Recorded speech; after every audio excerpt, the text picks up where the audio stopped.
François Asselin, 700 000 entreprises ont souscrit des prêts garantis par l'État depuis un an, 130 milliards d'euros distribués. Alors ce sont des prêts souscrits auprès des banques et qui arrivent à échéance puisque aucun remboursement n'était exigé la première année. Les entreprises peuvent faire quoi ? Quel est le choix qui s'offre à elles aujourd'hui ? Il y a la possibilité de prolonger si besoin ?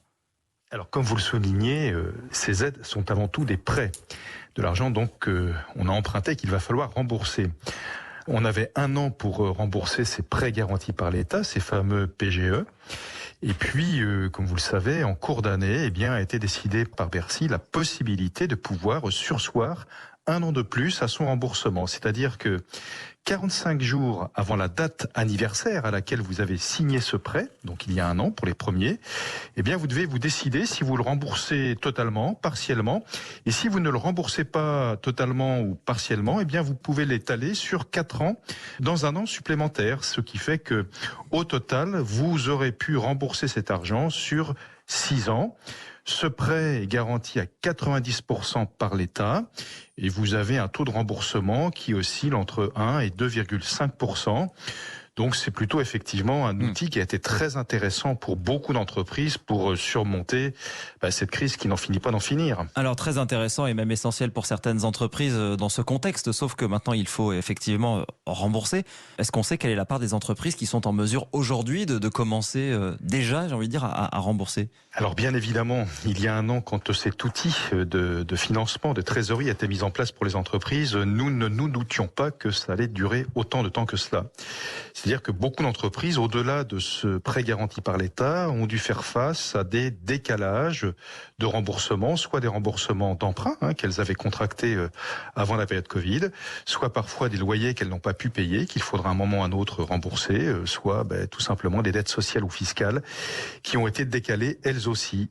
Si bien que beaucoup d'entreprises commencent à se dire, comment je vais faire face à toutes ces dettes ? Alors, nous avions fait à la CPME un sondage très exhaustif puisque 2400 entrepreneurs avaient répondu à ce sondage, c'était à la mi-janvier 2021.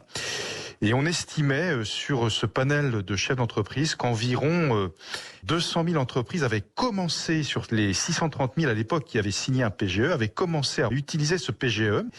Et environ 100 000 entreprises commençaient à avoir des doutes à surmonter leur endettement global. Ce qui n'est pas rien. C'est pour ça qu'à la CPME, nous travaillons activement en ce moment même un nouvel outil de financement pour pouvoir étaler, si possible, l'ensemble des dettes, y compris le prêt garanti par l'État. Quelle est l'attitude des banques par rapport à ça ? Est-ce qu'elles jouent le jeu ? Est-ce qu'elles sont patientes ou est-ce qu'elles réclament déjà les remboursements ? Vous savez, les banques, elles ont une vue globale de leurs clients, une vue globale de l'entreprise. C'est-à-dire que votre banquier va regarder l'endettement global.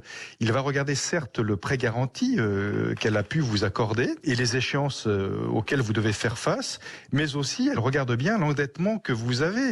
Et elle se dit, est-ce que mon client maintenant, vu la conjoncture, vu cette période qui dure et perdure, aura-t-elle la possibilité de rembourser l'ensemble de ses dettes ? Est-ce que ça veut dire que des entreprises sont en danger du fait de cette dette qui va désormais peser sur leur compte ? Est-ce que finalement, avec ces prêts garantis, on n'a pas repoussé l'obstacle ? Bien évidemment, vous savez, d'abord nous sommes des pragmatiques. Quand on est chef d'entreprise, on sait très bien que l'argent ne tombe pas du ciel et le prêt garanti par l'État n'est pas tombé du ciel, il faut le rembourser. Alors la grande question aujourd'hui, c'est si votre activité ne repart pas à un tel niveau qui vous permet de rembourser l'ensemble de vos dettes, là effectivement vous commencez à être très inquiet. Donc cet outil, il le fallait absolument, ce prêt garanti par l'État, mais il faudra rajouter un autre outil dans la boîte qui permet d'accompagner les entreprises au sortir de cette crise. C'est pour ça que nous réfléchissons à un prêt de consolidation avec les équipes de Bercy qui permettrait pour les entreprises, il ne s'agit pas d'arroser sur le sable bien sûr, l'idée c'est de regrouper l'ensemble de ces dettes et de les étaler si possible encore sur 6 à 10 ans. Ça permettrait à beaucoup d'entreprises de franchir ce cap qui est effectivement extrêmement anxiogène et délicat. Est-ce que certains secteurs sont particulièrement touchés? On pense aux secteurs qui n'ont toujours pas pu redémarrer, par exemple. Bien évidemment, vous avez tous les secteurs qui sont victimes d'une fermeture administrative, hein, et là on pense bien sûr au secteur hôtellerie, café, restaurant.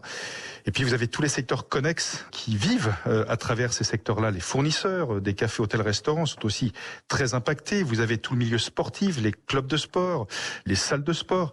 Et puis le commerce est en grande difficulté. Vous avez vu que dans les 19 départements maintenant confinés, eh bien, les commerces de proximité doivent baisser le rideau. C'est une catastrophe pour un grand nombre d'entre eux. La saison d'hiver n'a pas été très bonne. Et là, la collection d'été, printemps-été arrive et malheureusement, vous ne pouvez pas vendre. Autant vous dire que ça va être très compliqué pour un grand nombre d'entre eux. Autant vous dire qu'ils sont très fragiles aujourd'hui. Et qu'ils ne peuvent pas du tout commencer à rembourser. Je lisais que 22 000 entreprises sont en sursis selon la COFAS, l'assureur crédit. Est-ce que ça veut dire que la vague de faillite qu'on n'a pas encore connue, ça y est en train d'arriver pour l'année qui vient ? Alors, on est dans une situation complètement paradoxale et si je puis dire même anormale, parce que lorsque tout va bien, c'est environ, c'est terrible d'ailleurs de parler comme ça, parce que derrière ces mots-là, il y a des hommes et des femmes. Mais il y a environ 50 000 défaillances d'entreprises en année normale quand tout va bien.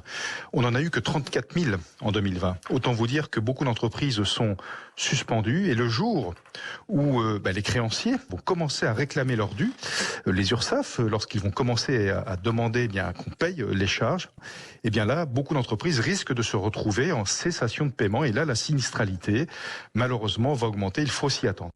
François Asselin, président de la CPME, la Confédération des petites et moyennes entreprises.